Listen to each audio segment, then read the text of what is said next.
Now let's discuss more about vectors. So last time we talked about how to add and subtract and do scalar multiplication on a vector. Also, we talked about the magnitude of a vector. I'll leave the link in the description box for you to check that one out. Let's talk a bit more about vectors. Here, we're going to have three special vectors. So these vectors have names. So for example, one of them is called I hat. This vector has the component 1, 0, 0, and j hat, this has component 0, 1, 0, and k hat. This vector has component 0, 0, 1. Now, any vector can be written as a linear combination of these vectors because these are called the standard unit vectors in three-dimensional space, which means that their magnitude is 1. For example, if you want to find the magnitude of this vector I hat, you pretty much sum up its components after you square them. So you do 1 square plus 0 square plus 0 square, which will give you 1. So same thing for all of these vectors, j and k, their magnitude is 1, so we call them the standard unit vectors. So if you have a vector, for example, let's say a vector that has components 2, 4, 7, you can also write the same vector as 2i hat plus 4j hat plus 7k hat.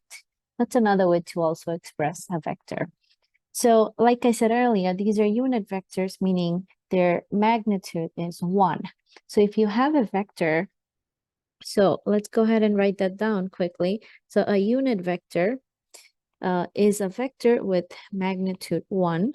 So pretty much if you want to make a vector, a unit vector, you pretty much take the vector and divide it by its magnitude. That gives you a unit vector. And this vector is in the direction of the vector v. It's a very useful concept because when you're looking for a vector, you need a direction. You always find the unit vector to obtain that direction of a vector. Here is a very simple example we're going to work out. We're going to find a vector with magnitude 7 in the direction of this vector right here.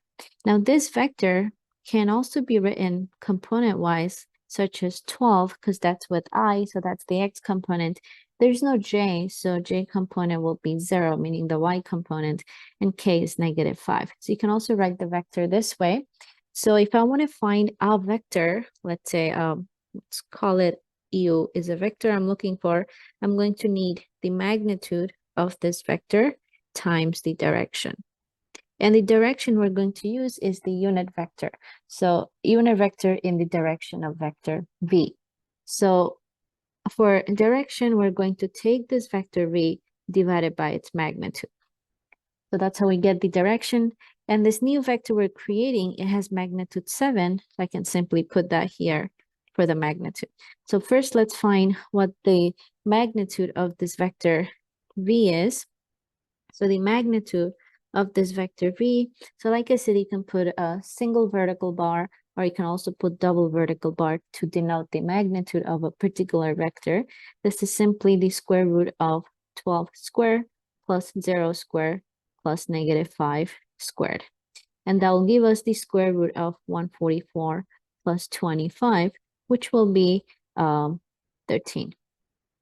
So that will be the magnitude of this vector. So to find this vector u, we're going to take the magnitude that's given to us, which is 7, times the direction. Well, the direction is right here in the unit vector in the direction of vector v. So we're going to go ahead and put that right here. Vector v divided by its magnitude, which we computed to be 13. So you can write this as 7 over 13 times vector v. And vector v has those components, so you can also write this as 7 over 13 times 12i hat minus 5k hat. So that will be the vector with the desired direction and desired magnitude.